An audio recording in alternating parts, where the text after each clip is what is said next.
Neurociencias de la Conducta en el Sistema de Universidad Abierta y Educación a Distancia SUAYED de la UNAM y docente de asignatura en el Centro de Estudios Universitarios de la Universidad Autónoma del Estado de México, Ecatepec, campus Ecatepec, perteneciente a la universidad, a la UAM. Ella presenta la conferencia Biofeedback y sus aplicaciones en las neurociencias. Démosle un aplauso para darle la bienvenida.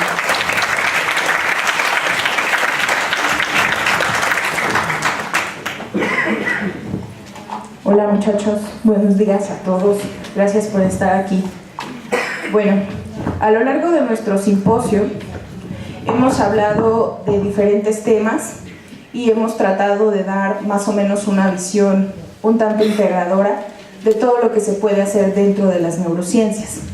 Algo que es muy recurrente entre los alumnos es que ven introducción a las neurociencias o métodos de evaluación de las neurociencias y dicen, esa materia no la voy a cursar, porque no la voy a entender.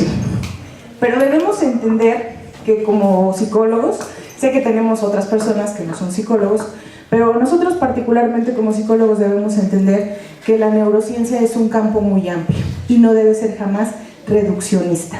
Entonces, yo les voy a mostrar un pedacito de lo que hay donde nosotros activamente podemos trabajar como psicólogos. No debemos desvirtuarnos y perdernos en el camino y creer que vamos a hacer el papel del psiquiatra o el papel del neurólogo. No, nosotros vamos a hacer el papel del psicólogo, el papel que nos corresponde. Entonces, la psicología pues es una ciencia que estudia la conducta, como todos lo sabemos, y los procesos mentales, como ya nos habló un poco el maestro Martín. Los psicólogos han buscado explicar cómo percibimos, cómo aprendemos, cómo resolvemos problemas, cómo nos sentimos el día a día, cómo nuestro cerebro almacena todos esos recuerdos que tenemos. Aquel chico de la camiseta verde que tanto les gustaba está en su cerebro. O la chica de de los moñitos rojos de tercero de primaria. Nuestro maravilloso cerebro almacena todo. ¿O quién no se acuerda del primer muchacho que besó? ¿Sí se acuerdan? Bueno, el segundo muchacho que besó mejor. De ese sí se acuerdan, ¿no? O del tercer muchacho, del cuarto, no sé. Vamos a dejarlo en el muchacho que mejor haya besado, ¿no? Que digan, ese besaba rico. Ok. También nuestro cerebro está involucrado en cómo socializamos con otros y nosotros estudiamos cómo se dan esas interacciones a nivel individual y a nivel grupal. Porque pues ya por ayer lo mencionaba, ¿no? Somos biopsicosociales. No podemos pensar en una cosa sin la otra. Por otro lado, en la psicología es primordial entender la naturaleza de diferentes fenómenos, como es la inteligencia, la motivación, como las diferentes personalidades. Aquí vemos un salón de psicología en Iztacala, el primer día. Vemos las personalidades con las que se enfrenta el maestro. En el SUAYED las podemos ver a través de la forma en la que nos escriben los alumnos. Hay ahí por ahí unas reglas de etiqueta de cómo escribir correctamente en internet, ¿no? Si tú escribes en mayúsculas, le estás diciendo al maestro, oiga maestro, no encuentro la fecha de la actividad. Y entonces uno cortésmente, con minúsculas y mayúsculas, les contesta, puedes leer el programa, ahí lo vas a encontrar. Ok, los psicólogos vamos a estar centrados en las perturbaciones mentales, en las emociones, los problemas personales y sociales, la psicoterapia o en mejorar la moral y las relaciones del grupo. Todo depende hacia dónde queramos ir. Y las neurociencias toca casi todo, porque no podemos concebir nuestra vida y nuestra sociedad sin un cerebro que interactúe con otros cerebros. Siempre les digo a los alumnos, vamos a hacer una socialización de encéfalos. Los psicólogos se valen de diferentes ramas para poder abordar todas estas problemáticas. Yo las estoy resumiendo mucho, pero en realidad es mucho más complejo. Por eso es que hay psicólogos del desarrollo, psicólogos sociales, laborales, educativos, clínicos, psicoanalistas, conductistas, humanistas, etc. Pero todos vamos a perseguir un solo y gran objetivo. ¿Cuál es? Ayudar a los otros. Y no hay que perder de vista esa parte. De tal manera que podemos encontrar que dentro de todas estas ramas está nuestra maravillosa y muy querida neurociencia, que abarca mucho más allá. A veces hay ocasiones en que confunden a la neurociencia con una sola rama, o quisieran resumir a la neurociencia en la neuropsicología o en la electrofisiología, cuando va mucho más allá. La neurociencia es un campo muy, muy, muy amplio. Quienes han tomado clase con nosotros en primero en Soyer se acuerdan de las áreas de las neurociencias, ¿no? La neurociencia educativa, la neurociencia cognitiva, la neurociencia de la salud, etcétera, etcétera, ¿no? Entonces, todas estas ramas de la neurociencia van a ir enfocados a lo que es estudiar la base biológica de la... Lo que pasa en nuestro cerebro es lo siguiente. Si alguna vez ustedes encuentran un amor y ese amor les dice, te amo con todo mi hipotálamo, es amor eterno. Y es amor real. Porque el corazón no ama, ama el hipotálamo, ama la percepción, ama el lóbulo occipital. Cuando ve a esa persona, él lo interpreta y dice, hoy viene con esas botitas cafés. Y por eso me encanta. Ajá. Entonces, nuestro cerebro recibe el estímulo y empieza a liberar sustancias, en este caso, las endorfinas y dopamina, que son las sustancias de nuestro cerebro que están involucradas con en el enamoramiento y el placer de estar con esa persona. Entonces, si esa persona dice, es que me haces liberar dopamina, el amor es en serio, quédense con esa persona. Entonces, no solamente hay sustancias, no solamente hay drogas externas, sino también las que nosotros mismos generamos. ¿Qué pasa, por ejemplo, cuando se levantan a las 2 de la mañana por un vaso de agua? Van caminando con los ojos entrecerrados y se pegan con la esquina de la cama. Les duele y se quedan así. Y entonces le toma unos segundos al cerebro liberar endorfinas para que el dolor se calme. Y entonces dicen, ya se me pasó, voy por el agua. ¿Sí? Entonces nuestro cerebro tiene de todo. Tiene analgésicos, tiene cosas que nos hagan sentir muy felices, muy motivados, muy atractivos. ¿No les ha pasado que hay días que amanecen y dicen, hoy voy a partir calle, porque me veo súper bien? Y al otro día despiertan y dicen, bueno, voy a ir a la escuela, voy a ir a trabajar, es lo mejor que pude hacer. Y eso tiene que ver con nuestras percepciones y con nuestras formas de cómo nos vemos todos los días o cómo nos sentimos de acuerdo a lo que nuestro cerebro percibe del ambiente. Entonces, todas esas cosas maravillosas las estudia la neurociencia. Bueno, también nuestra querida neurociencia se encarga de saber cómo funciona y falla el sistema nervioso, de por qué late más rápido el corazón cuando nos sentimos amenazados o por qué sudan las palmas cuando estamos nerviosos. El biofeedback es maravilloso porque yo diría que se puede aplicar el día que va a haber examen final. O cuando les digo, muchachos, el examen final es el 20 de mayo, cuando acaba el semestre. Y entonces los alumnos empiezan a temblar, les duele la espalda, les duele el estómago, les sudan las manos, se ponen temblorosos y entonces dicen, creo que voy a vomitar. Y es su cerebro que dice, hay un peligro inminente. ¿Cuál es el peligro inminente? El examen. Hablaban ayer del tipo de lágrimas, ¿no? Faltó mencionar las lágrimas al final del semestre. Ok, entonces la biología está directamente enraizada con todo lo que sentimos. Hay personas que manifiestan tener las manos sudorosas siempre y dicen, es que siempre me sudan las manos. Lo que sucede es que esa persona maneja un nivel de ansiedad a nivel fisiológico constante, o que siempre tiene las manos frías, o que siempre le duele la espalda. El cuerpo no miente y el cerebro tampoco. Ustedes llegan al final del semestre y dicen, ya no puedo más, pero tengo que seguir. Se siguen desvelando, siguen mal comiendo, bueno, más bien siguen comiendo nutritivos, chetos, gorditas, coca, café, bien saludable, y siguen adelante. Y cuando el maestro de neurociencia les dice, duerman bien, coman bien, hagan ejercicio, eso va a elevar su rendimiento en el examen, dicen, sí, se siguen durmiendo a las 3 de la mañana, comiendo chetos con Sprite y pues vegetando en su casa y siguen teniendo 6 en el examen. Ajá. Entonces hay que ejercitar el cuerpo para que el cerebro pueda, para que las neuronas que están en el hipocampo sinapten y evoquen el recuerdo, porque si no, no se puede, ¿ok? Siempre les digo a los alumnos, pregunta de examen oral, estructura involucrada con la memoria, te está fallando en este momento. Y dice, no me acuerdo, maestra. Y entonces ya después les digo, hipocampo.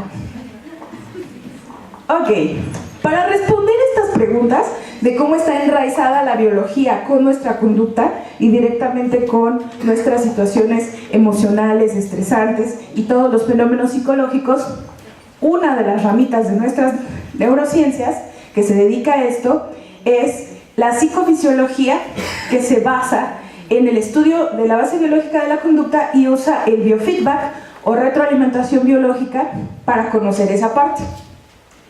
La retroalimentación biológica va a dedicarse a estudiar esta actividad amplificada que hay en nuestro cuerpo. ¿Alguno de ustedes se le ha subido el muerto? ¿Se le ha subido el muerto a alguien? Levante la mano, por favor. Yo lo voy a curar en este momento. Es en serio, es en serio, es en serio. Si a alguien se le subió el muerto, yo ahorita lo voy a curar. Por ahí se le subió el muerto a alguien. Ok, ahí va. El muerto tiene esta explicación. Nosotros somos personas que nos movemos con un pequeño microvoltaje. A ese microvoltaje en biofeedback se le llama electromiografía. Ajá. Entonces, nuestros músculos, para moverse, usan un voltaje aproximadamente como de 0.5 microvolts. En la espalda es como de 1.4. Entonces, cuando yo hago esto, ¿sí lo ven? Son mis dedos moviéndose. Porque mi corteza motora está enviando un mensaje a través de las neuronas motoras para que yo mueva eso. Y eso son pequeñas descargas eléctricas. Cuando nosotros nos vamos a dormir, todos los sistemas bajan el break. Tenemos una temperatura baja, un ritmo cardíaco tranquilo, respiración tranquila, y todos los breaks bajan. Después de haber comido los chetos y el Sprite, a las 3 de la mañana hay que dormir. Se acuestan, todos los breaks se van hacia abajo para que el sueño funcione como un ciclo reparador. Entonces, después de que funcione ese ciclo reparador, ¿qué va a pasar? Que ese pequeño microvoltaje se va a ir hacia abajo. Entonces, ¿qué va a pasar con nosotros? Que nuestro cuerpo no se va a mover, se va a quedar en atonía muscular. Si hay un estímulo externo tan poderoso que nos hace despertar, lo primero que el cerebro va a poner en alerta son las ventanas del cuerpo. ¿Cuáles son las ventanas del cuerpo? Los ojos. Entonces vas a abrir los ojos y vas a despertar y esa presencia va a estar encima de ti. Ajá. Vas a abrir los ojos y vas a decir, algo está encima de mí, algo está encima de mí, es el muerto, es el muerto. Y entonces empiezan, Padre nuestro que estás. Santa María. Y entonces empiezan a parpadear. Y son como los 3 o 4 segundos más largos de su existencia. Después de un rato de haber parpadeado, el cerebro manda el mensaje y dice, voltaje arriba, hay un peligro. Entonces ya reaccionas y dices, era el muerto, déjenme traer el rosario que me dio mi abuelita. Y traen el rosario, el Buda, la estrella judía, lo que quieran y ya, se va el muerto. Si vuelve en otras noches, eso tiene que ver con cansancio, estrés y malos hábitos de sueño. Ajá. Entonces la próxima vez que venga el muerto, traten de parpadear mucho, porque es difícil acordarse del Padre Nuestro cuando uno está muy dormido. Entonces traten de parpadear bastante para que regresen a la conciencia y digan, solo fue un sueño. ¿Okay? Y acuérdense que los sueños son las alucinaciones de todos nuestros recuerdos que tenemos durante el día, que se mezclan con el consciente y el inconsciente. Bueno, entonces, todas estas señales fisiológicas que tiene nuestro cuerpo, a través del biofeedback, nosotros podemos registrarlas en tiempo real y con equipos especializados, y podemos ayudarle a nuestros pacientes a interpretar estas señales ante fenómenos específicos. Una vez que ya los hemos curado del muerto, vamos a hablar de cómo podría aplicarse esto. El biofeedback es una técnica donde como psicólogos tenemos que conocer cómo funciona nuestro sistema nervioso, particularmente la rama periférica, que es la encargada de mantenernos en un delicado equilibrio. El sistema nervioso simpático y parasimpático. Cuando yo estoy por la casa, limpiando las ventanas o sacudiendo, haciendo labores en casa, si me encuentro con una araña, yo particularmente les temo bastante. Entonces, si me encuentro con una araña, lo primero que digo es ¡ah! ¡Una araña! Y entonces hago esto. Mi sistema simpático me está diciendo es una araña, te puede tragar, quita la mano. Y la quito. Pero después, mi parasimpático dice, cálmate, es una araña de este tamaño, no pasa nada. Dices, bueno, ya, la matas y ya, o la dejas vivir. Yo preferentemente las mato porque no las soporto. Pero bueno, entonces, estos sistemas siempre van a tener un delicado equilibrio y se van a modificar de acuerdo a cómo estemos viviendo o enfrentando los fenómenos psicológicos. En el caso de los pacientes, hay personas que son altamente ansiosas, estresadas o que tienen fobias como yo. A lo mejor no son fobias a las arañas, pero sí a algún otro bicho rastrero, serpiente, cosas. Le tengo miedo al matrimonio y van y tú los puedes medir, ¿no? Entonces, por ejemplo, tenemos ahí a la muchacha y le decimos, él ya tiene la casa, tiene los muebles, te va a proponer matrimonio, le ponemos los electrodos para que podamos medir su tensión muscular y entonces ella dice, sí me quiero casar con él, pero el biofeedback nos está diciendo que su respuesta fisiológica de tensión muscular es muy elevada. Entonces ella no se quiere casar con él, porque él ya tiene la casa, ya tiene todo, pero no se quiere casar con él. Escribe bonito y no se quiere casar con él. Esa es su cualidad. O sea, es bien buena onda, me cae bien, escribe bonito, pero no me quiero casar con él. Ajá. O podemos preguntarle a este paciente, ¿está usted muy estresado? Sí. Entonces empezamos a hacer técnicas cognitivo-conductuales, de imaginería, por ejemplo. Ayudamos al paciente a que se relaje y vamos viendo cómo sus respuestas fisiológicas se modifican con las manipulaciones que nosotros vayamos haciendo. Ahora bien, hay respuestas que normalmente no son accesibles a simple vista. Ahorita no puedo saber a simple vista quiénes de ustedes están ansiosos, pero si yo paso un voluntario, puedo a lo mejor fijarme en las palmas de sus manos y ver qué tanto están sudadas. Si están sudadas quiere decir que tiene cierta ansiedad, o si le presto atención a su respiración, puedo ver que está preocupado o estresado por alguna situación. Pero cuando ya lo hacemos en términos de la terapia y el tratamiento, los equipos que registran el biofeedback nos ayudan a ver cómo es el estado fisiológico basal de esa persona. Es decir, cómo se encuentra esa persona cuando está relajada normalmente. Una vez que yo tengo acceso a ese estado normal, entonces yo puedo comenzar con protocolos, a lo mejor de aproximaciones sucesivas, desde el punto de vista bien conductual. Aproximaciones sucesivas a su fobia, o a su principal estrés, o a su principal dolor, para ayudar a mi paciente a través de técnicas psicológicas a relajarse o a dominar ese miedo. Cuando ustedes tienen exámenes, si sucede que llegan al examen y dicen, es el examen, me duele la panza, estoy mareado, me siento enfermo, me dormí muy tarde. Si ustedes se detienen un momento y dicen, bueno, a ver, me leí los textos que mandó la doctora en plataforma, los descargué, los subrayé, los volví a leer y cuando tuve dudas le pregunté. Entonces en ese momento empiezan a elaborar y su estrés baja. Pero si siguen con ese tren de no estudié, se van a colapsar y se les va a olvidar todo en el examen, porque van a estar muy estresados. Porque piensan en todo menos en la seguridad de que estuvieron estudiando con chetos y Sprite la madrugada anterior. ¿Sí? Entonces, este tipo de reacciones fisiológicas son las que al biofeedback le interesan.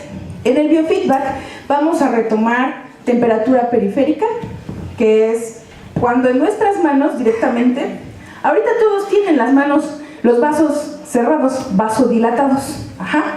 Si tienen sus manos blancas y no muy rojas, fíjense en sus dedos. ¿Por qué? Porque está pasando menos sangre a sus extremidades, porque hace frío. Si hiciera un poquito más de calor, sus vasitos sanguíneos estarían vasodilatados, más abiertos, y sus manos estarían más rojitas. Entonces, esa vasodilatación y vasoconstricción, que es cuando se cierran, son dos parámetros fisiológicos que nos interesan en el biofeedback y que se le puede enseñar al paciente a que se relaje y pueda controlar esa respuesta. También lo podemos hacer a través de los latidos por minuto. Cuando una persona tiene mucha fobia a las arañas, mi psicofisiólogo me tendría que decir, a ver, Rosa, tranquila, respira, es una araña pequeña, no va a comerte. Y entonces yo tendría que respirar y decir, sí, no me va a comer, pero si me dejas matarla estaré mejor. ¿Ok? Bueno, entonces el biofeedback va dirigido a eso, a trabajar con las respuestas fisiológicas y con la respuesta en tiempo real, para que nuestro paciente pueda ver cómo se controla esto. Si yo le doy una técnica de relajación, el paciente tiene que observar en el monitor que efectivamente su ritmo cardíaco, su tensión muscular, su respiración o la sudoración de sus manos se está controlando. ¿Cuántas personas no se han encontrado que les dicen, es que siempre soy bien nervioso, o siempre soy bien estresado, o bien angustiado, o bien intranquilo? Y son personas que siempre tienen reacciones fisiológicas pequeñas o muy extremas, pero siempre las hay. Todos siempre vamos a identificar cuando nuestro cuerpo está manifestando una reacción fisiológica que va directamente asociada con un evento psicológico. Pensemos de nuevo en el muchacho que besaba rico. Evóquenlo en su cabeza. Traten de que su hipocampo lo traiga al recuerdo. Acuérdense cómo se sentían en ese momento. Las mariposas, las palomillas que tenían en el estómago. Recuérdenlas.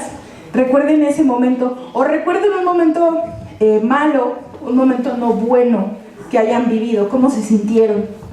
Si fisiológicamente hubo algo que estuvo ahí presente en esa situación.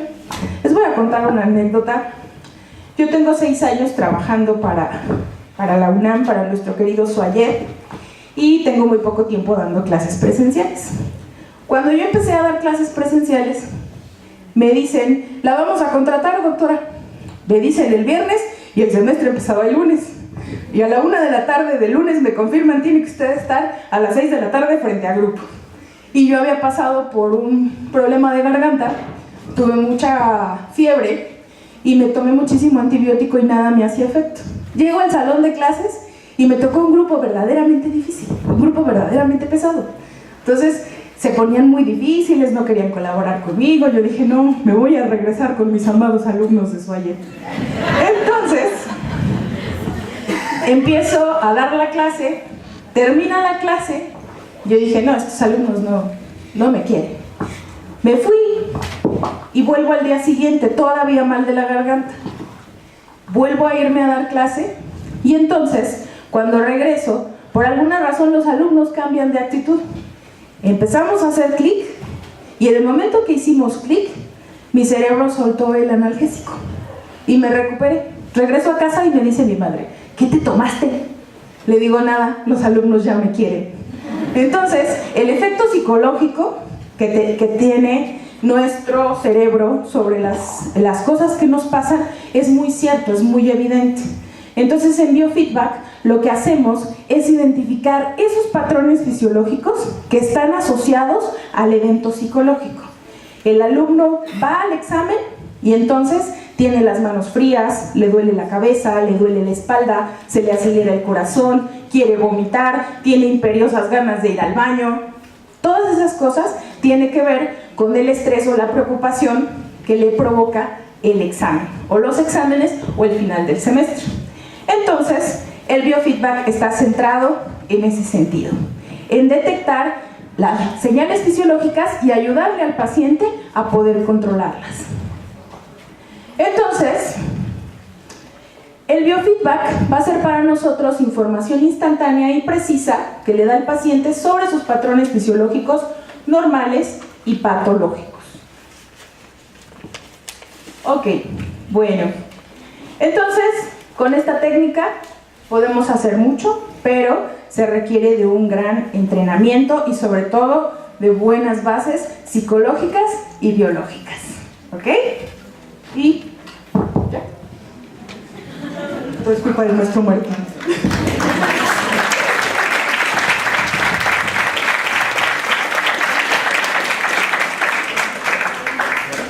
¿Preguntas? Ay. Ajá.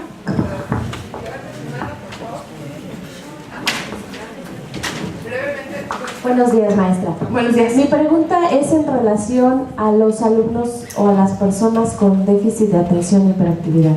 ¿Esta técnica les puede ayudar? ¿De qué manera? Sí les puede ayudar, pero hay que tener entrenamiento por los dos lados, en el biofeedback y en el trabajo con niños con TDA. Se ha trabajado con ellos en técnicas de relajación, pero requiere también el fuerte trabajo psicopedagógico con ellos, o sea, poder juntar ambas cosas, pero sí es todo un reto trabajar con niños con TDA, pero sí se puede. Gracias. Por allá había otra.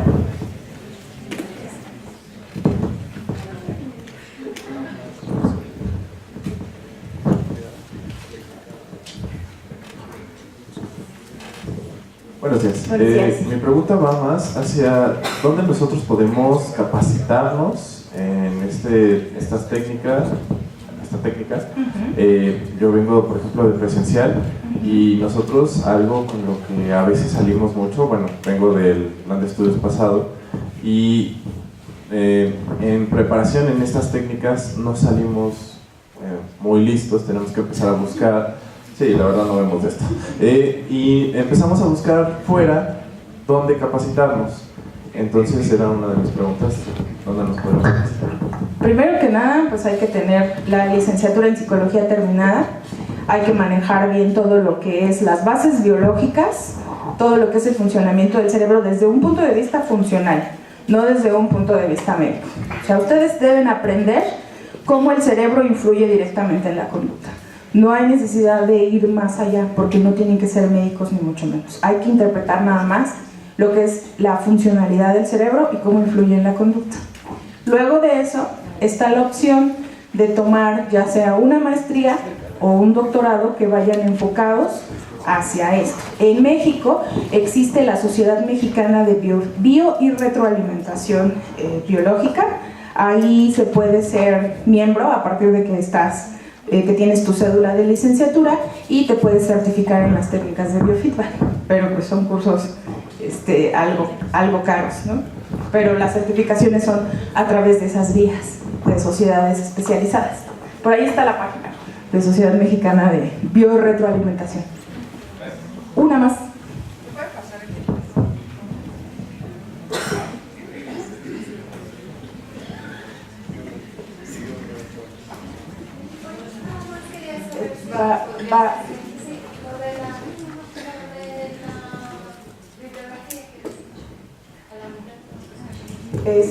La sustancia de los sueños de Simone Brailovsky. Buen día. Yo quiero saber si usted sabe o ha tratado o tiene estudios sobre cómo ayuda el feedback a tratar personas con bruxismo. ¿Con qué? Bruxismo. No he tratado pacientes con bruxismo, he tratado pacientes con parálisis facial y con trastornos de la conducta alimentaria, pero el biofeedback sí es muy funcional para la gente con bruxismo. Generalmente lo que se les hace es una polisomnografía, más que biofeedback es un estudio de sueño, porque es un problema que se presenta durante las noches, es rechinar los dientes, ¿no? Gracias, muchachos. Agradecemos a la doctora Rosa y hacemos entrega de su constancia.